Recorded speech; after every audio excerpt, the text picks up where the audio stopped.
నమస్తే. నేను మీ కుప్ప పద్మిని. ఇన్నాళ్ళు మీ సపోర్ట్‌ని నాకందిస్తూ, మీ ప్రేమని నాకందిస్తున్న ప్రతి ఒక్కరికి కృతజ్ఞతలు.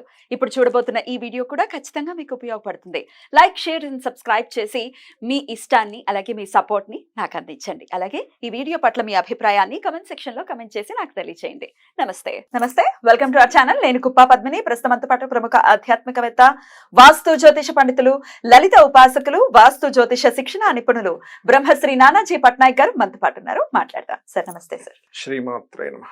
సార్ కొన్ని వీడియోస్ చూస్తే మనసు కకలావికలం అయిపోతూ ఉంటుంది. సోషల్ మీడియా ఎంత వాస్గా పెరిగిపోయింది. ఎక్కడ ఏ చిన్న విషయం జరిగినా కూడా బాగా వైరల్ అయిపోతుంది. నిన్న చాలా డిస్టర్బ్ చేసినటువంటి ఒక వీడియో నాకు అంటబడింది. అయితే ఇది మళ్ళీ ఇంకొకరికి చూపించి ఇంకొకళ్ళని బాధ పెట్టాలనేది ఉద్దేశం కాదు. దీనిలో నుంచి ఇలా ఒకవేళ మన మనసు ఇట్లా సంస్కరింపబడకుండా ఒకవేళ ఉండిపోతే గనక మనం ఎట్లాంటి పర్యవసానాలను ఫేస్ చేస్తాము అన్నది తెలియాలి. ప్రతి ఒక్కరికి తెలియాలి కాబట్టి నేను ఈ వీడియో మీతో మిమ్మల్ని అడగడం జరుగుతుంది. ఒకసారి వీడియో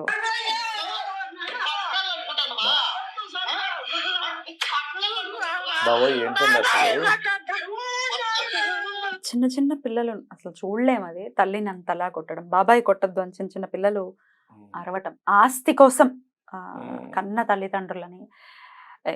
ఎట్లా సార్, ఎట్లాంటి కర్మలు అనుభవించేటటువంటి పరిస్థితి ఉంటుంది తల్లిదండ్రులని ఇలా కొట్టడం, వాళ్ళ ఆస్తి ఇవ్వలేదు అన్న నెపంతో?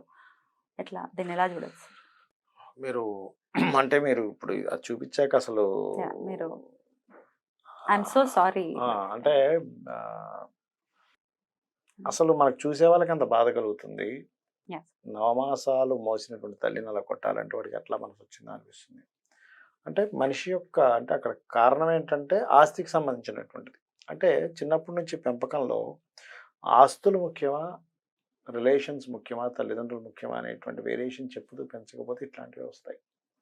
ఎందుకంటే వాటి విలువ ఎంతసేపు కూడా డబ్బు మీదే నువ్వు నీ యొక్క ఇది పెంచుకోవాలి అనుకునేటువంటిది సొసైటీలో కానీ లేకపోతే తల్లిదండ్రులు కావచ్చు. అంటే వీళ్ళు అలా నేర్పారని నేను అనట్లేదు. బట్ అతను నేర్చుకున్న సొసైటీలో డబ్బుకే ఉంది, తల్లిదండ్రులు కాదు, తల్లిదండ్రులు ఏముంది అనేటువంటి భావనలో ఆయన పెరిగాడు. ఆ నీచుడు ఎవరైతే ఉన్నాడు. అంటే మనం ఎంత అన్నా సరే ఇంక తప్పులేదు, తల్లిదండ్రులని కొట్టిన వాడిని ఎంత అన్నా సరే తప్పులేదు అని చెప్తున్నా. అంటే మీరు గమనించినట్లయితే లలితా సహస్రనామాల్లో కూడా మొదటి నామం శ్రీమాత్రే నమః. అంటే మాతృమూర్తి శబ్దంతో ప్రారంభం అవుతుంది. అంటే ఏమిటి? అమ్మవారిని అమ్మ రూపంలో చూస్తాము. మనకున్నటువంటి అమ్మ ఎవరైతే ఉన్నారో అమ్మవారే అని మనం అర్థం చేసుకోవాలి. ఒకటి ఇక్కడ సిచ్యువేషన్, అతను అంటే అంత నీచంగా ప్రవర్తించడానికి కారణాలు ఏమిటి, మూలం ఏంటనేది మనం అర్థం చేసుకోవాలి. మీరు చాలా వెరీ సెన్సిటివ్ అయినో, కానీ మీరు చెప్పాలి సార్. ఇది ఓన్లీ ఏదో కొట్టేసే వాళ్ళు అందరూ ఇలా కొట్టారు కదా. నేను దీని వెనకాల ఇంకొంచెం ముందుకెళ్ళి మానసికంగా మాటలతో హింసించే వాళ్ళు అది ప్రతి ఇంట్లోనూ ఉంటారేమో. వాళ్ళకు కూడా కనువిప్పు కలగాలి. ఎట్లాంటి కర్మలు అనుభవించేటటువంటి పరిస్థితి ఉంటుంది. ఇక్కడ ఏంటంటే సొంత తల్లి అనే కాకుండా ఒక పెద్దవాళ్ళు, అంటే ఇప్పుడు ఆ ప్లేస్లో ఇంకో పెద్ద మనిషే ఉండొచ్చు, సొంత తల్లి తండ్రి కాకపోవచ్చు. కానీ అంటే ఇక్కడ మనం తెలుసుకోవాల్సింది ఏంటంటే, పిల్లలకు ముఖ్యంగా మనం నేర్పాల్సింది ఏంటంటే ఆ చిన్న స్టేజ్ నుంచి నేర్పకపోవడమే అక్కడ కలిగినటువంటి దానికి. అంటే ఒకటి, ఆ వ్యక్తిలో విచక్షణ లేకపోవడం. నేర్పాలని రూల్ ఏం లేదు, విచక్షణ ఉంటుంది కదా, విచక్షణ లేకపోవడం ఒకటి. చిన్నప్పటి నుంచి తల్లిదండ్రుల యొక్క గొప్పతనం వాళ్ళకి తెలియ చెప్పకపోవడమో లేకపోతే వాళ్ళ చుట్టుపక్కల వాళ్ళు తెలియకపోవడమో దీనికి కారణాలు అవుతాయి ముఖ్యంగా. ఇక్కడ అంటే ఈ రకంగా బిహేవ్ చేసే వాళ్ళకి జ్యోతిష్ శాస్త్రంలో ఏం చెప్తారు అనేది కూడా చెప్తాను. చెప్పండి సార్. అదే దాన్ని లగ్నం పూర్తిగా పాడైపోయింది అనుకోండి, లగ్నం పూర్తిగా పాడైతే మనిషి విచక్షణ కోల్పోతాడు. అంటే ఒక రకంగా తయారవుతాడు అనమాట. ఎందుకంటే ఇది ఈ యుగం అని కాదు, మీరు త్రేతాయుగం తీసుకోండి, ద్వాపర యుగం తీసుకోండి, ఆ యుగంలో కూడా ఇలాంటి రాక్షసులు ఉన్నారు కదా, ఉన్నారు కదా. అయితే ఏంటంటే అక్కడ ఎంత రాక్షసుడైనా కూడా తల్లిని మాత్రం పూజించేవాడు. అంటే దుర్యోధనుడు కూడా తల్లిదండ్రుల్ని ఇలాంటి అంటే ఏంటి, ఇలాంటి వాళ్ళు మనం ఏమనాలి, వాళ్ళకంటే ఇంకా డేంజర్, ఇంకా నీచులు. మాటలే లేవు అసలు, తిట్లు లేవు. అయితే శాస్త్రం ఏం చెప్తుంది, తల్లిదండ్రులు కనుక ఇలా చేస్తే ఎటువంటి విషయం చెప్తుంది అంటే, ఒకటి తల్లిదండ్రుల్ని అంటే చిన్న విషయానికి ఇంత పెద్ద చెప్పింది, ఇంక ఇలా ఉంటుంది ఇంక ఎలా ఉంటుంది చూడండి. తల్లిదండ్రుల్ని మనసులో దూషించినా కూడా వాడు గుడ్డివాడుగా పుడతాడని చెప్తుంది శాస్త్రం. ఎందుకంటే తల్లిదండ్రులు అంటే నేత్రాలు, సూర్యచంద్రులుగా చెప్తారు శాస్త్రంలో. నేత్రములకి సూర్యచంద్రులుగా చెప్తూ ఉంటారు. ఇప్పుడు నువ్వు దూషించావు మనసులో, గుడ్డివాడుగా పుడతాట మనిషి. అంటే ఏమిటి? లోకం కనబడదు ఇంకా. నువ్వు కనబడకుండా అంటే ఏంటి? నువ్వేం చేసావు? నీ కన్ను మిన్ను కానకుండా నువ్వు హింసించావు తల్లిదండ్రుల్ని. వాడు గుడ్డివాడే పుడతాడు. ఏమని మరి జన్మనెందుకు ఇవ్వడం అండి అనవచ్చు మీరు. గుడ్డివాడుగా పుడితే ఎంత బాధ ఉంటుందో గుడ్డివాడికి తెలుస్తుంది. అంతే కదా. ఎందుకంటే ఏమీ కనబడదు, ఏమీ అర్థం కాదు, ఎక్కడేముందో తెలియదు. ఒక్క 10 నిమిషాలు మీరు నడవడానికి ట్రై చేయండి, అది ఒక పెద్ద నరకం. సర్వేంద్రియాణం నయనం నయనం ప్రధానం. ప్రధాన, అదొకటి చెప్తుంది శాస్త్రము. అసలు లెక్క పెట్టలేనన్ని అంటే ఇలా గనక చేస్తే శాస్త్రం ఏం చెప్పింది అంటే, తల్లిదండ్రులను గనక నువ్వు గౌరవించలేదు, తల్లిదండ్రులను గనక నువ్వు హింసించావు, మానసికంగా కావచ్చు, వాడు ఆ దుర్మార్గుడు శారీరకంగా హింసించినటువంటిది కావచ్చు, అలా ఎవరైనా హింసిస్తే అసలు లెక్కకి అందనన్ని పాపకర్మలు అంటే లెక్కకి అందనన్ని పాప జన్మలు ఎత్తుతాట మనిషి. అంటే లెక్క పెట్టలేమట, అసలు ఇన్ని జన్మలు ఎత్తుతాడు అనడానికి లెక్క పెట్టలేమట. ఎందుకంటే శాస్త్రం ఏం చెప్తుందంటే, కడుపులో ఒక నవమాసాలు నీ యొక్క అవయవాలన్నీ పెరగడానికి కారకులు ఎవరు?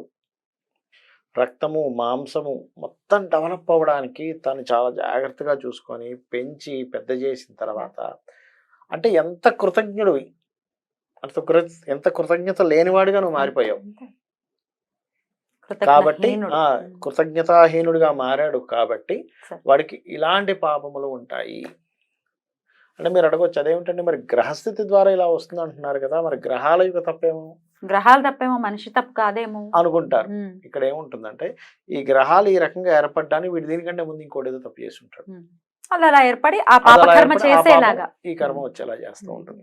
అది అయితే ఇంకో జన్మలో కాదు సార్, ఇప్పటికిప్పుడు వీడికి శిక్ష పడటం అనేది ఏముండదా? ఉంటుందా? అయ్యో భలేవారు, తల్లిదండ్రులకు కనుక అలా చేసిన వాడికి ఇప్పటికిప్పుడు శిక్ష పడుతుంది. ఇప్పుడు వీడు ఆల్రెడీ అరెస్ట్ అయ్యాడు, కరెక్ట్ జడ్జి పడ్డాడు అనుకోండి, అక్కడ కుమ్మి పడేస్తారు. ఇంకా అట్లా ఉండదు సినిమా. ఉండదు. ఆ సరైన పోలీసు ఉన్నా చాలా, అక్కడ వేరే ఎక్కడో జడ్జి దాకా వెళ్ళక్కడ సరైన ఎస్ఐ గనక వాడు పట్టుకున్నాడు, తల్లిదండ్రులు విలువ తెలుసు ఆ ఎస్ఐకి, మొత్తం గుమ్ముతారు. మామూలుగా ఉండదు. ఇప్పుడు వాళ్ళు ఎవరో సంబంధం లేదు సార్, చెయ్యి పెట్టి కడుపులో తిప్పేసిన ఫీలింగ్ వచ్చింది సార్. పెద్ద వయసు తండ్రి, ఇంకా మొత్తం వీడియో నేను ఆపేసాను ఎందుకంటే చూసి చూసే ఉంటారు అందరు కూడా. ఆ తండ్రిని అలా కొట్టాలి, ఆ సౌండ్ వింటేనే జలజరుస్తోంది అసలు ఒళ్ళు. మాతృదేవో భవ పితృదేవో భవ అని చెప్పి కదండి మనది కాన్సెప్ట్ అంతా కూడా. అంటే చిన్నప్పటి నుంచి మనం కనుక మాతృదేవో భవ పితృదేవో భవ ఆచార్య దేవో భవ నేర్పిస్తే ఆ స్థితి రాదంటానే. చిన్నప్పటి నుంచి నాన్నను కాళ్ళకి దండం పెట్టుకో, అమ్మ కాళ్ళకి దండం పెట్టుకో, తండ్రి కాళ్ళకి దండం పెట్టుకో అని చెప్తే నీ కాన్సెప్ట్ ఏమవుతుందంటే, ఆలోచన, ఓహో దండం పూజించవలసిన వాళ్ళు వీళ్ళు అంటే చెప్పడము, అది చేయించడం కూడా చేయాలంటా నేను. అది చేయించకుండా కేవలం చెప్పడం వరకే ఉంటే అది కేవలం ఒక పదం వరకే తెలుస్తుంది, కానీ అది చెయ్యడు. సార్ ఇప్పుడు మీరు చెప్పే వీడియోస్, ఇప్పుడు మన ఇట్లాంటి ఆధ్యాత్మిక వీడియోస్ ఎవరు చూస్తారు? ఎంతో కొంత మిడిల్ క్లాస్ లో ఉన్న వాళ్ళు, సాధన చేసుకునే వాళ్ళు చూస్తారు, కొంచెం ఆధ్యాత్మిక రంగాల్లో ఉండే వాళ్ళు తెలుస్తుంది. వీళ్ళు పాపం కూలీనాలు, వీళ్ళని కాదు జనరల్ గా కూలీనాలు చేసుకునే వాళ్ళకి అర్థం కాదు, వాళ్ళు చూడరు. వాళ్ళు అవుట్ ఆఫ్ ఇన్నోసెన్స్, వాళ్ళకి ఎలా పెంచాలో తెలియదు. మామూలుగా పెరగటమే, కూలీనాలు చేసుకోవటం, బ్రతకటం, తినడం, పడుకోవడం ఇట్లానే ఉంటుంది.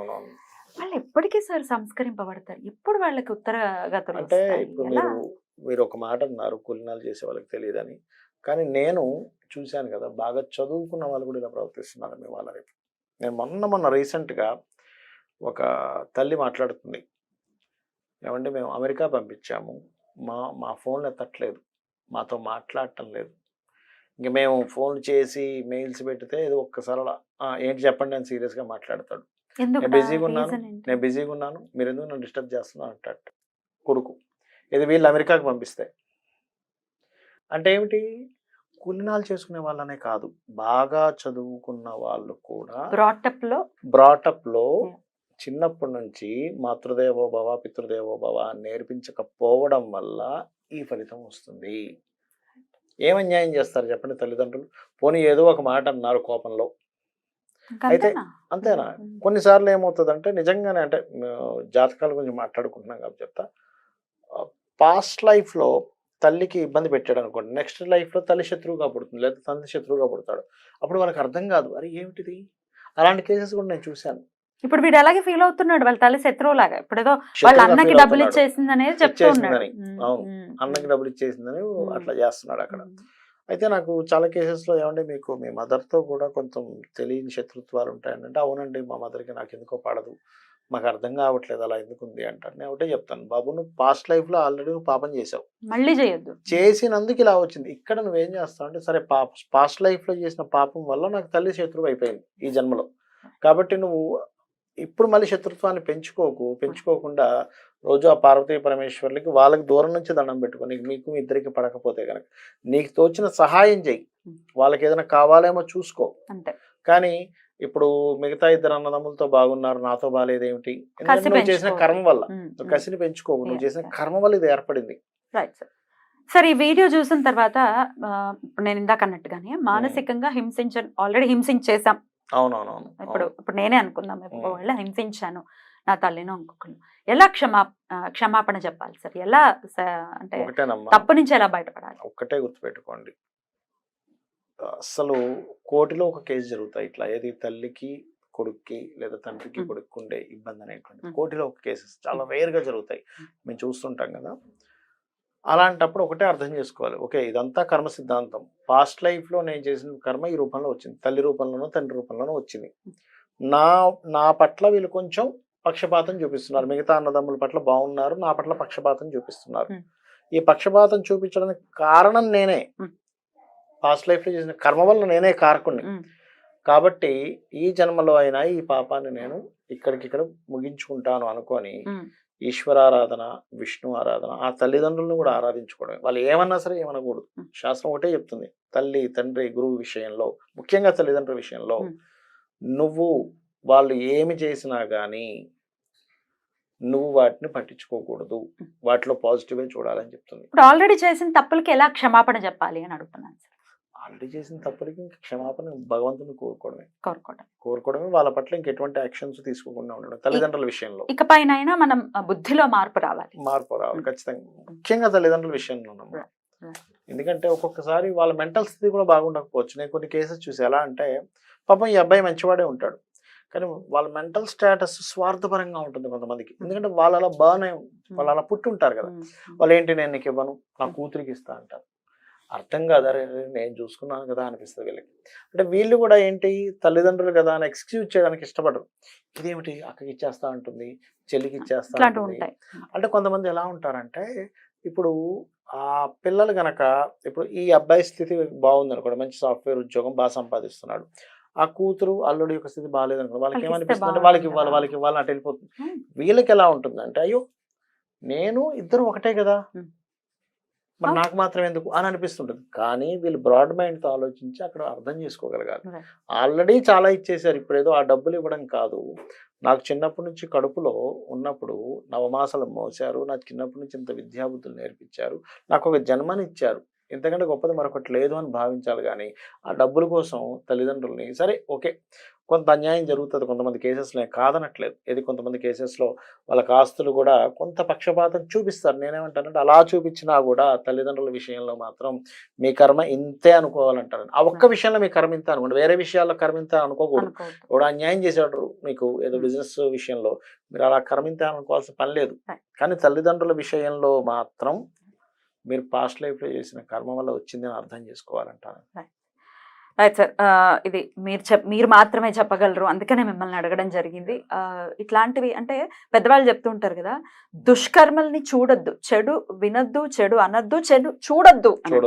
చూసేసాం, దీని నుంచి బయటపడ్డాం, మర్చిపోతాం, 2 రోజుల తర్వాత మర్చిపోతాం. కానీ ఇప్పుడు పడేటటువంటి వ్యధ ఏదైతే ఉందో ఎట్లా స్వాంతన మనకు మనం తెచ్చుకోవచ్చు సార్? అంటే ఇది ఇంతేనా, ఇట్లనే జరుగుతూ ఉంటుంది, దీని నుంచి ఎట్లా సార్ బయటపడ్డం? బయటపడ్డం అంటే ఒకటేనమ్మా, నామస్మరణ, భగవత్ నామస్మరణ, అంతకు మించింది లేదు. చాలా చక్కగా వివరించారు. ఇలాంటి వాళ్ళని శాస్త్రంలో నగ్నుడు అని చెప్పారు. నగ్నుడు అంటే ఏంటంటే యాక్చువల్గా ఇలా అంటే ధర్మం ఏదుందో ఆ ధర్మాన్ని పాటించిన వాడిని నగ్నుడు అంటారు. ఇంకోటి ఏంటంటే మనకి చూడండి చిన్నప్పుడు అంటే కొంతమంది సన్యాసాశ్రమం తీసుకుంటారు.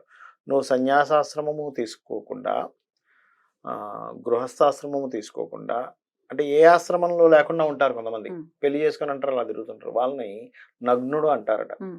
ఆ నగ్నుడిని దర్శిస్తే కూడా పాపం అని చెప్తుంది అవును కదా, శాస్త్రం. అంతే కదా. అలాంటప్పుడు శాస్త్రంలో చెప్పింది ఏంటంటే సూర్యుని నమస్కరించుకో, ఆ నగ్నుని దర్శనం చేసుకోవడం వల్ల పాపం పోతుంది అని చెప్తుంది. దీనికి ఒక కథ కూడా ఉంది. నగ్నుని దర్శనం చేసుకుని, అంటే రాజు రాణి ఇద్దరు కూడా అనుకోకుండా నగ్నుని దర్శనం చేసుకుంటారు. చేసుకున్నప్పుడు రాణికి డౌట్ వస్తుంది, అయ్యో నేను వీడు నగ్నుడేమో అని సూర్యుని నమస్కరించుకుంది, కానీ సూర్యుడు రాజు చేయడు. ఉమ్.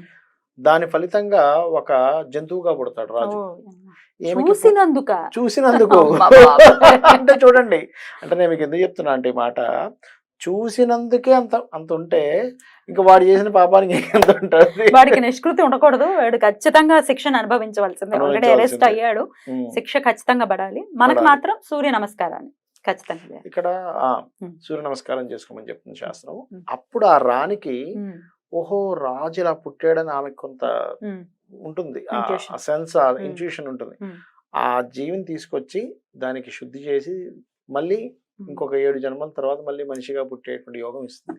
అమ్మ బాబాయ్.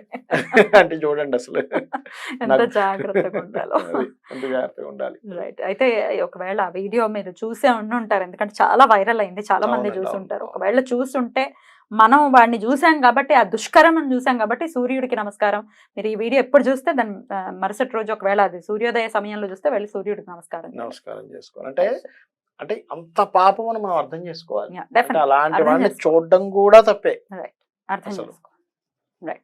చాలా చక్కగా వివరించారు సార్. ఇట్లాంటివి మళ్ళీ మళ్ళీ జరగకూడదు. ఏ తల్లి ఏ తండ్రి కూడా ఇట్లాంటి దారుణమైన పరిస్థితి ఏ తల్లిదండ్రులకి రాకూడదని రాకూడదు. మనస్ఫూర్తిగా ఈశ్వరుణ్ణి వేడుకుంటూ thank you so much sir. నమస్తే. శ్రీమాత్రే నమః.